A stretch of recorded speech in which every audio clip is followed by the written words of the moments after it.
लोक जनशक्ति पार्टी के अध्यक्ष चिराग पासवान ने बिहार विधानसभा चुनाव में एनडीए से राहें जुदा कर ली है। हालांकि वह बीजेपी के साथ बने रहेंगे और बिहार के मुख्यमंत्री नीतीश से नाराज है।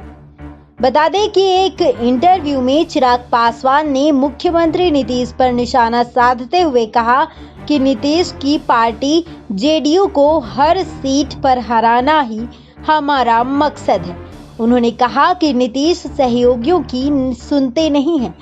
पासवान ने यह भी कहा कि हम जेडीयू के साथ मजबूरी में थे और अब जनता दल यूनाइटेड यानी कि जेडीयू को हर सीट पर हराना ही हमारा मकसद है।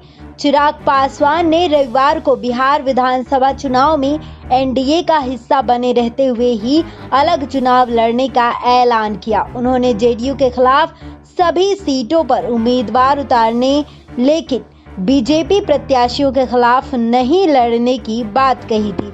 हालांकि अब चिराग पासवान ने कहा कि कुछ सीटों पर बीजेपी के खिलाफ भी उम्मीदवार उतारने की तैयारी है। एलजेपी अध्यक्ष चिराग पासवान ने कहा, मैं हमेशा नीतीश के खिलाफ रहा। नीतीश का पत्ता हम नहीं, जनता काटेगी। गठबंधन को लेकर पूछे गए सवाल के जवाब में उन्होंने कहा कि गठबंधन में रहने के लिए बीजेपी का कोई दबाव नहीं था। हम पीएम मोदी के प्रति समर्पित हैं। चुनाव नतीजों के बाद जेडीयू के साथ जाने के सवाल पर उन्होंने कहा कि इस पर अभी बात नहीं की जानी चाहिए। चिराग पासवान ने दावा किया है कि बिहार चुनाव में भारतीय जनता पार्टी यानी कि बीजेपी और लोक जनशक्ति पार्टी यानी कि एलजेपी की डबल इंजन वाली सरकार बनेगी।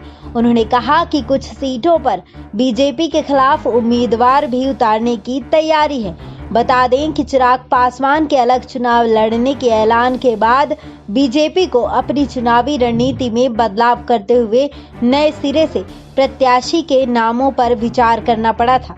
इस सिलसिले में सोमवार को बीजेपी नेताओं की बैठक भी दिल्ली में हुई। प्रत्याशियों के चयन में बदले हुए जातीय समीकरणों को ध्यान में रखा गया है। प्रत्याशियों के चयन में बदले हुए जातीय समीकरणों को ध्यान में रखा गया है। जानकारी सूत्रों एवं सूत्रस्रोत से प्राप्त है। इस जानकारी पर आपकी क्या राय है, कमेंट बॉक्स में कमेंट कर जरूर बताएं। बाकी तमाम जानकारी के लिए बन रही हमारे साथ STN9 न्यूज रूम की रिपोर्ट।